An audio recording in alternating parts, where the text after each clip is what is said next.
ഇങ്ങനെ അങ്ങ് പറയാൻ വേണ്ടി നിന്നാലേ മോനെ നമ്മുടെ ശരീരമില്ലേ, നമ്മുടെ ശരീരത്തിന്റെ ഉള്ളിൽ ഒരു അവയവമുണ്ട്, ഹൃദയം. ഹൃദയം 300 ഗ്രാം തൂക്കമുള്ള, ഒരു മുഷ്ടിയുടെ, കൈയുടെ മുഷ്ടിയുടെ വലിപ്പമുള്ള, ശരീരത്തിന്റെ വലതുഭാഗത്ത് ഇടഞ്ഞിരിക്കുന്ന ചെറിയ അവയവമാണ് നമ്മുടെ ഹൃദയം. ഒരു മിനിറ്റിൽ 72 പ്രാവശ്യം ഹൃദയം സ്പന്ദിച്ചുകൊണ്ടിരിക്കണം. ഒരു മിനിറ്റിൽ 72 പ്രാവശ്യം ഈ ഹൃദയം സ്തംഭിക്കണം, ഈ ഹൃദയം സ്പന്ദിച്ചുകൊണ്ടിരിക്കണം. ഒന്ന് കുറഞ്ഞു പോയാൽ അറ്റാക്കായി. എങ്ങനെയാണ് ഈ ഹൃദയം ഇങ്ങനെ സ്പന്ദിച്ചുകൊണ്ടിരിക്കുകയാണ്? ലോകത്തിൽ ഏറ്റവും ജനിച്ചു കഴിഞ്ഞ 4ാമത്തെ മാസം റൂഹൂതിയത് മുതൽ മരണം വരെ ഒരു വിശ്രമവുമില്ലാതെ സ്പന്ദിച്ചുകൊണ്ടിരിക്കുന്ന ലോകത്തിലെ ഏറ്റവും സങ്കീർണമായ അവയവം ഏതാണ് എന്ന് ചോദിച്ചാൽ അതിനൊറ്റ ഉത്തരമേ ഉള്ളൂ, നമ്മുടെ ഹൃദയമാണ്. ഇത്രയേറെ വർക്ക് ചെയ്യുന്നു. വീട്ടിലൊരു മോട്ടോർ വാങ്ങിച്ചാൽ എത്ര നാൾ കറങ്ങും? കുറച്ചു കഴിഞ്ഞാൽ അറ്റ്ലീസ്റ്റ് ഓയിലെങ്കിലും മാറ്റി കൊടുക്കണ്ടേ? നിന്റെ ശരീരത്തിൽ റൂഹൂതി 4ാം മാസത്തിൽ മലക്ക് വന്ന് റൂഹൂതിയത് മുതൽ മരിക്കുന്നത് വരെ ഇടപെടവില്ലാതെ സ്പന്ദിച്ചുകൊണ്ടിരിക്കുന്ന ലോകത്തിലെ ഏറ്റവും സങ്കീർണമായ അവയവം എന്താന്ന് വെച്ചാൽ ഒറ്റ മറുപടി ഉള്ളൂ, അത് ഹൃദയമാണ്.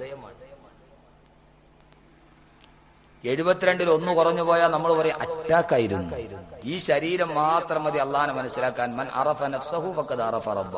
അൽഹംദുലില്ലാഹ് എന്ന് പറയാതിരിക്കാൻ പറ്റുമോ? 10 ഗ്യാലൻ വെള്ളവും 7 ബാർ സോപ്പുകൾ നിർമ്മിക്കാൻ ആവശ്യമുള്ള കൊഴുപ്പും, ഒരു കോഴിക്കോട് വെള്ളയടിക്കാൻ ആവശ്യമുള്ള ചുണ്ണാമ്പും, 2200 തീപ്പെട്ടിക്കോലുകൾക്കുള്ള ഫോസ്ഫറസും, ഒരു സാമാന്യം വലിയ ആണിയിലുള്ളത്ര ഇരുമ്പും, ഒരൽപ്പം മഗ്നീഷ്യവും സൾഫറും ശരിയായ അനുപാതത്തിൽ കൂട്ടിക്കുടച്ചിട്ട് ഒരു മനുഷ്യന്റെ ശരീരം ഉണ്ടാക്കിയെന്ന് കരുതുക. ആർക്കെങ്കിലും കഴിയുമെങ്കിൽ തന്നെ കണ്ണുകളുള്ള, കാലുകളുള്ള, മൂക്കുകളുള്ള, തലമുടിയുള്ള, തലയുള്ള, കാലുള്ള എല്ലാ അവയവങ്ങളുമുള്ള ഒരു മനുഷ്യനെ സൃഷ്ടിക്കാം. പക്ഷേ ആ മനുഷ്യന്റെ കണ്ണിന്റെ പീലി ഒന്നനങ്ങാൻ, അവന്റെ കണ്ണൊന്ന് ഇമവട്ടാൻ, അവന്റെ കൈവിരലുകളൊന്ന് ചലിക്കുവാൻ, അവന്റെ കാൽവിരലുകളൊന്ന് ചലിക്കുവാൻ ആ ശരീരത്തിലൊരു റൂഹ് വേണ്ടേ? ആ ശരീരത്തിലൊരു ആത്മാവ് വേണ്ടേ? ആർക്കാണ് അതിനെ കൊടുക്കാൻ കഴിയുക? ആർക്കാണ് ഈ ശരീരത്തിലൊരു റൂഹിനെ ഊതാൻ കഴിയുക? അള്ളാഹു തന്നെ പറഞ്ഞു, നബിയെ പറഞ്ഞു കൊടുക്കുക.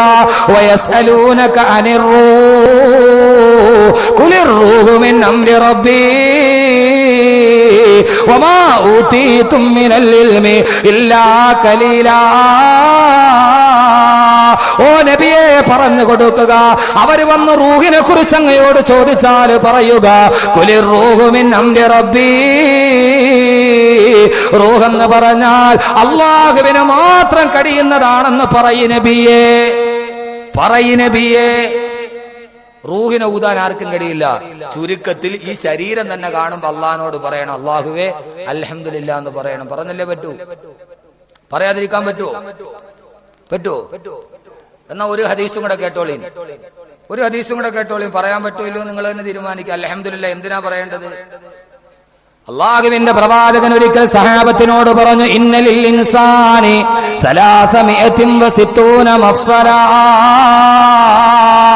ഒരു മനുഷ്യ ശരീരത്തിൽ 360 ജോയിന്റുകളുണ്ട്.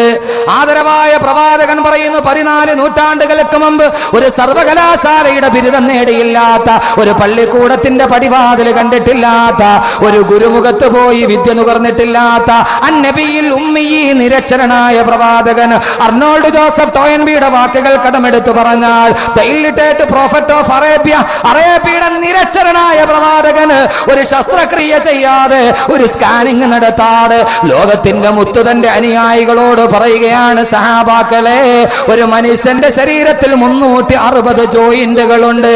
ആരാണ് പറയുന്നതെന്നറിയുമോ? നബിയുൽ ഹറമൈൻ സയ്യിദുൽ കൗനൈൻ വസീലത്തുനാ ഫിദ്ദാറൈൻ നബി മുഹമ്മദുർ റസൂലുള്ളാഹ്. അള്ളാന്റെ പ്രവാചകൻ പറഞ്ഞു 360 ജോയിന്റുകളുണ്ട് മനുഷ്യ ശരീരത്തില്. ഇപ്പൊ തന്നെ നോക്കി, ഒരു കയ്യിൽ എത്ര ജോയിന്റ് ഉണ്ട്? കൈയുടെ ഇതിനെന്താ പറയണേ? ഭാഷയിലെ വ്യത്യാസം വലിയ പ്രശ്നം ഉണ്ടാവും.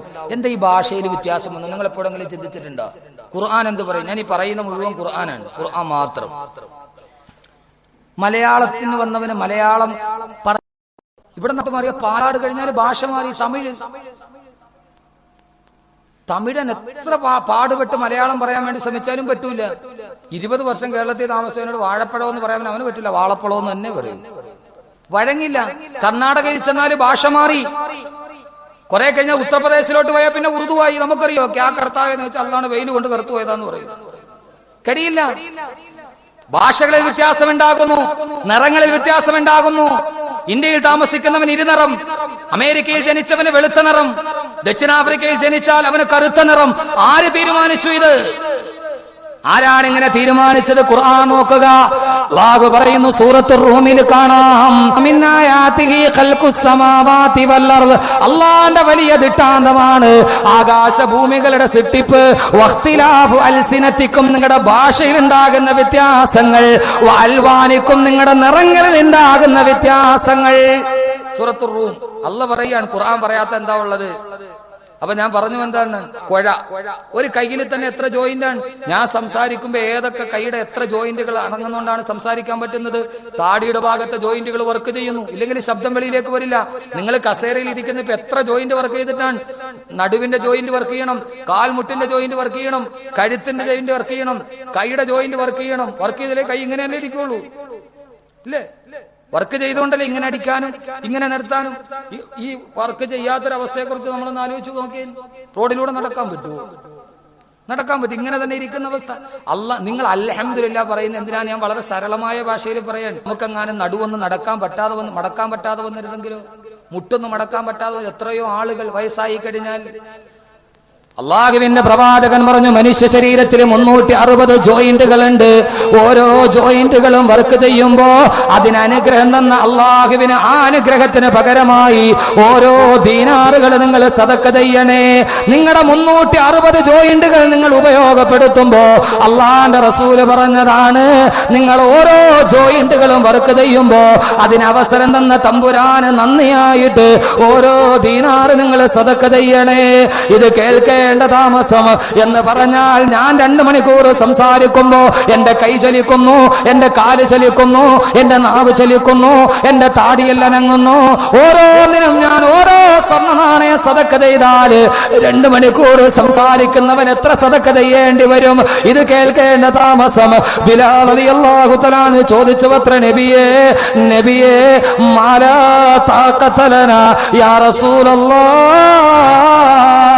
അള്ളാന്റെ തിരുദൂതരെ, ഒരു നേരത്തെ ഭക്ഷണം കഴിക്കാൻ ഞങ്ങളുടെ കയ്യിലില്ല, കിടക്കാൻ നിങ്ങൾക്ക് കിടപ്പാടമില്ല. മസ്ജിദുൻ നബവിയുടെ വരാന്തയിൽ ഇരുന്നിട്ട് ആരെങ്കിലും കൊടുക്കുന്ന സദക്ക തിന്നിട്ട് ജീവിക്കുന്നവരാണ് ഞങ്ങൾ. ഓരോ ജോയിന്റും വർക്ക് ചെയ്യുമ്പോ 1 ദീനാറ് കൊടുക്കണമെന്ന് പറഞ്ഞാൽ ഞങ്ങൾക്ക് ആർക്കും കഴിയില്ല നബിയേ. ഞങ്ങൾ എന്താണ് നബിയെ ചെയ്യുന്നത്? അള്ളാഹ്ക്ക് നന്ദി ചെയ്യാത്തവരായി ഞങ്ങൾ മാറിപ്പോകുമോ? നന്ദി ചെയ്യാത്തവർക്ക് അള്ളാഹു നരകമല്ലേ നൽകുക? അൽഹംദുലില്ലാഹ് പറയാതിരുന്നാൽ ശ്രദ്ധിച്ചു കൊള്ളുക. അള്ളാഹ് ചെയ്ത അനുഗ്രഹത്തിന് നന്ദി രേഖപ്പെടുത്തിയേ മതിയാകൂ. അള്ളാഹുവിന്റെ പ്രവാചകനോട് ചോദിച്ചപ്പോ അള്ളാഹുവിന്റെ റസൂല് പറഞ്ഞ മറുപടി എന്തെന്നറിയുമോ? ബിലാലെ, ഭയക്കണ്ട, നിന്റെ കയ്യിൽ കൊടുക്കാൻ നിനക്ക് ദീനാറില്ലയോ? വകുല്ലു തക്ബീറത്തുൻ സദഖ വകുല്ലു തഹ്ലീലത്തിൻ സദഖ വകുല്ലു തഹ്മീദത്തുൻ സദഖ. നിനക്ക് ദീനാറ് കൊടുക്കാൻ കഴിഞ്ഞില്ലെങ്കിൽ നിന്റെ ഒരു കൈയുടെ ജോയിന്റ് വർക്കാകുമ്പോ നീ നാവ് കൊണ്ട് പറഞ്ഞോ അൽഹംദുലില്ലാഹ്, അൽഹംദുലില്ലാഹ് എന്ന് പറഞ്ഞോ. അതൊരു സദഖയുടെ സ്ഥാനത്താണെന്ന് ശഫീഉൽ വറാ നബിയുൽ മുജ്തബാ ഫഹുമി വവസ്ലി വാഖിദു യദി ഇൻഷാ അല്ലാഹ് മുഹമ്മദുർ റസൂലുള്ളാഹ്. അള്ളാന്റെ റസൂൽ നിന്റെ സദക്ക ചെയ്യാൻ ദീനാറില്ലേ? കൈയുടെ വിരലൊന്നും മടങ്ങിയാൽ നീ 3 അൽഹംദുലില്ലാഹ് പറയണം. എത്ര പേര് പറയാറുണ്ട്? ഇല്ലെങ്കിൽ അള്ളാഹുവിന്റെ അടുക്കൽ നന്ദി കെട്ടവനാണ് നീ. അള്ളാഹു നമ്മളെ കാത്തുരക്ഷിക്കട്ടെ. ഇപ്പൊ അള്ളാഹ് പറഞ്ഞ മനസ്സിലായി അൽഹംദുലില്ലാഹ് എന്ന് പറയാൻ. വഖുൽ അൽഹംദുലില്ലാഹ്, നീ അൽഹംദുലില്ലാഹ് പറഞ്ഞു. പക്ഷെ ബൽ അക്സറുഹും ലാ യഅലമൂൻ, അള്ളാഹ് പറയാം. പക്ഷെ ഭൂരിഭാഗം പേർക്ക് എന്തിനാ പറയണേന്ന് അറിഞ്ഞൂടാ.